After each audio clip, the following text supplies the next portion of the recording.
Tech. We're based in Seattle, Washington. Our sole focus is waterless toilet solutions for high-use public sites. We have toilets in North America, South America, as far south as Patagonia, and as far north as Glacier Bay, Alaska.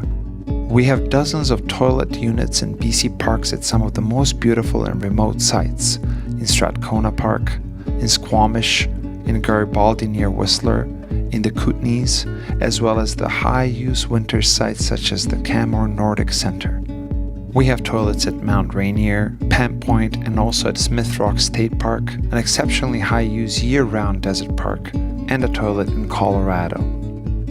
We are also putting demonstration toilets into Jasper National Park in Alberta, Camp Muir, and Rocky Mountain National Park in 2016.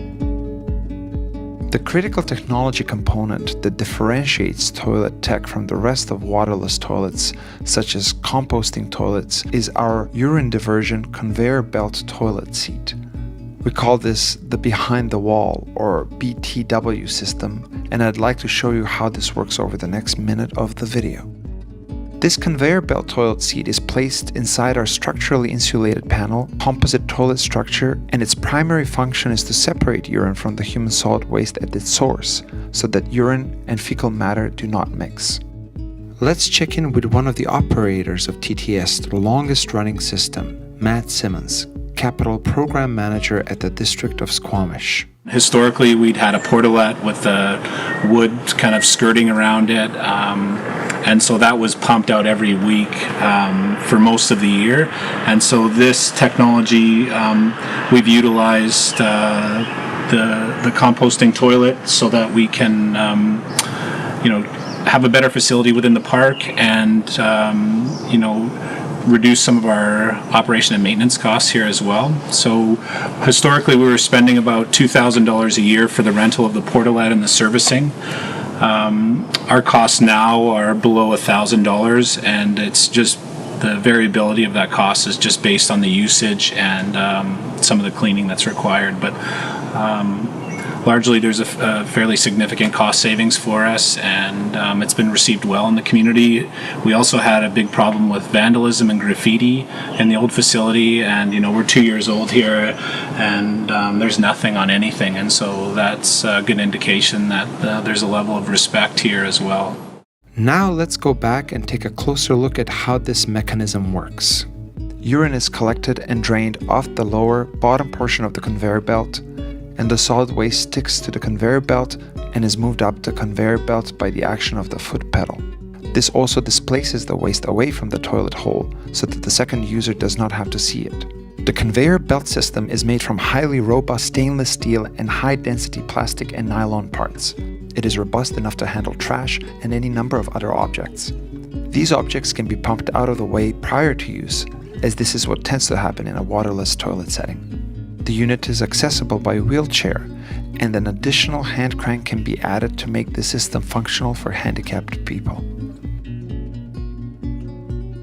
Maintenance is usually required after 10,000 uses, and this involves shoveling the waste pile from one section of the collection bin to another, adding water, and then letting decomposer organisms that are native to the soil break down the waste. The waste collected between these periods usually reduces in mass and volume by 75% or more. This photo is from Smith Rock State Park, where a failing Phoenix composting toilet was retrofit with a TTS BTW seat. The big blue box was discarded and an open crib was established to collect the raw waste. No bulking agent is used. The raw waste pile on the left is 5,000 users worth. Pile to the right has been degraded for 6 months, over winter, with water and native invertebrates from the riparian area next to the toilet. Here's the quote from the park operator, Josie Barnum.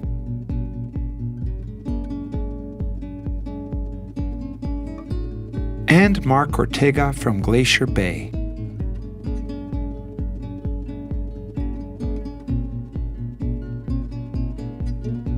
Let's go back and hear from Matt Simmons again about toilet odor. We haven't had any. So historically, I mean, there was a challenge. They tried to put a vent on the portalet. They tried to put black paint on it to help with the heat for venting. And we're kind of stuck in this little kind of hole in here in the forest canopy. So the venting's not ideal anyways, but we've not had in 2 years any complaints of odor that I'm aware of. Yeah, I mean, I think most definitely. I mean, I think since the 2 years ago, about right this time of year is when we completed the project, and I think in in the last 2 years I've been a reference for TTS, 20 or 30 times, and it's been a broad range of people considering it for different uses. I mean, I think we look at things specific to within the municipal boundary, but we're surrounded by mountains and park space and some of the best backcountry and climbing areas around North America. So yeah, very much so.